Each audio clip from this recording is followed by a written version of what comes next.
भागने वालों के लिए ये वीडियो बिल्कुल नहीं है। समय, तारीख और पूरे डेटा के साथ मैं ये वीडियो करने के लिए बैठी हूँ, तो पूरा देखिएगा। तो याद करिए दोस्तों, कश्मीर फाइल्स का प्रोमो रिलीज किया गया 21 फरवरी को, जब जाड़ा खत्म हो रहा था और होली आने वाली थी। तब क्या खास था, सोचिए दोस्तों, तब यूपी, गोवा, मणिपुर, पंजाब और उत्तराखंड में आचार संहिता लागू थी, चुनाव चल रहे थे, यूपी में प्रचंड तरीके से वोटिंग हो रही थी। फिल्म का ट्रेलर आया, फिर क्या था, बवाल शुरू हो गया, हिंदू मुसलमान होने लगा। फायदा किसे हुआ दोस्तों, अंदाजा लगा लीजिए। अभी बात खत्म नहीं हुई है। इस फिल्म के प्रोडक्शन हाउस का नाम क्या था, नहीं पता, जी स्टूडियोज। और जी किसका है, जी है बीजेपी के पूर्व राज्यसभा सांसद सुभाष चंद्रा का।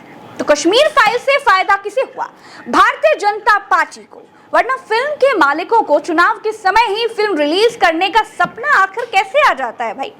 चलिए अब आइए द केरला स्टोरी पर। इसी मार्च में त्रिपुरा, मेघालय, नागालैंड और कर्नाटका में चुनाव की घोषणा कर दी गई। इनमें कर्नाटका सबसे बड़ा राज्य था, बीजेपी को यहां जीतना बेहद जरूरी था। फिर क्या था, उसके अगले महीने कर्नाटका के बगल वाले राज्य केरल की हिंदू मुसलमान वाली कहानी का ट्रेलर 26 अप्रैल यानी चुनावी महीने में ही रिलीज कर दिया गया। कर्नाटका का रिजल्ट आना था 13 मई को और फिल्म रिलीज कर दी गई 5 मई को। खूब बवाल हुआ, खूब हिंदू मुसलमान हुआ, ध्रुवीकरण की खूब कोशिशें की गई। यहाँ तक कि प्रधानमंत्री नरेंद्र मोदी ने जब बीजेपी को हारता हुआ देखा तो मंच से केरला स्टोरी का जिक्र तक कर दिया। रिजल्ट बीजेपी के फेवर में नहीं आया, लेकिन कोशिश पूरी की गई। दूसरे राज्यों में इस हिंदू मुसलमान की कोशिश का फायदा मिला। सनशाइन प्रोडक्शन के बैनर तले और इसके मालिक है कौन पता है, विपुल अमृतलाल शाह। इनकी तस्वीर देख लीजिए, कुछ समझ पाए आप, नहीं समझ पाए, अरे नहीं समझ पाए तो आप अनाड़ी हैं। अब आइए एक और हिंदू मुसलमान को बांटने वाली फिल्म अजमेर 92 की तरफ। ये फिल्म भी रिलीज होने वाली है, ट्रेलर रिलीज हो चुका है अजमेर 92 के नाम से। ये फिल्म राजस्थान के अजमेर में 100 से ज्यादा लड़कियों के साथ हुई घिनौनी वारदात पर आधारित है, जिसमें दोषी मुसलमान है। राजस्थान पर हिंदू मुसलमान पर फिल्म क्यों बनी, क्रोनोलॉजी को अगर आप समझेंगे तो सारा का सारा खेल खुल जाएगा। राजस्थान में इस साल के आखिरी तक चुनाव होने हैं। अजमेर 92 से ये बताया जाएगा कि देखो भाई, मुसलमानों ने क्या क्या किया था। बवाल अभी से शुरू हो चुका है, अभी तो ट्रेलर ही रिलीज हुआ है। अब अजमेर 92 को किसने बनाया है ये भी जान लीजिए। इस फिल्म को बनाया है रिलायंस प्रोडक्शंस के बैनर ने। रिलायंस यानी अंबानी, यानी आगे आप खुद हिसाब लगा लीजिए, आपका हिसाब तो हमेशा पक्का होता है दोस्तों। अब आइए बीजेपी के एजेंडा को सेट करती हुई इस साल रिलीज होने वाली एक और फिल्म जिसका नाम है 72 हूरे।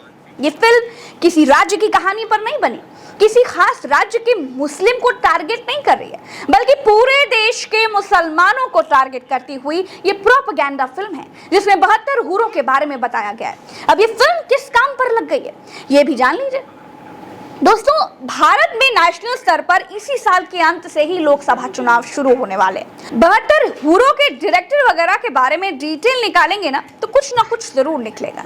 जब देश में इस फिल्म को टैक्स फ्री कर दिया जाएगा, जब बीजेपी के नेता, मंत्री, कार्यकर्ता लोग इस फिल्म को देखेंगे और लोगों को दिखाएंगे तो आप सब कुछ समझ ही जाएंगे। मैं इतनी ज्यादा रिसर्च ही क्यों करूं। तो दोस्तों, सुधीर चौधरी 2024 तक मंदिर की मूर्तियों के बारे में बताकर आपको भड़काएंगे। अमन चोपड़ा स्टूडियो में हिंदू मुसलमानों को लड़ाएंगे। फिल्मों से भी आपके दिल में मुसलमानों के लिए नफरत का इंजेक्शन लगाया जाएगा। एजेंडा एक ही है और वो है जीत, किसी भी कीमत पर जीत।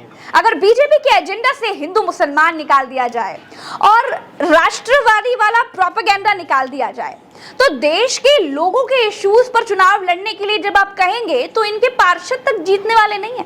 लेकिन राज करने की नीति को ही राजनीति कहते हैं। बीजेपी की धार्मिक राजनीति का प्रयोग सफलतम प्रयोग है। देश पर कर्ज 55 लाख करोड़ से बढ़कर 155 लाख करोड़ हो गया। हर आदमी पर इस हिसाब से कितना कर्ज हुआ? शिक्षा इतनी महंगी क्यों है? क्यों एक आम आदमी अपने बच्चों को डॉक्टर इंजीनियर आखिर नहीं बना पा रहा है, सपना तक नहीं देख पा रहा है? स्कूलिंग इतनी महंगी क्यों हो गई है? महंगाई पर कोई बात करने वाला नहीं है। 24 घंटे आपको 2024 तक हिंदू मुसलमान ही दिखाया जाएगा। गोदी मीडिया और प्रोपेगेंडा फिल्में 2024 तक आपको नागरिक से कट्टर वोटर में बदलने की पूरी कोशिश करेंगी दोस्तों।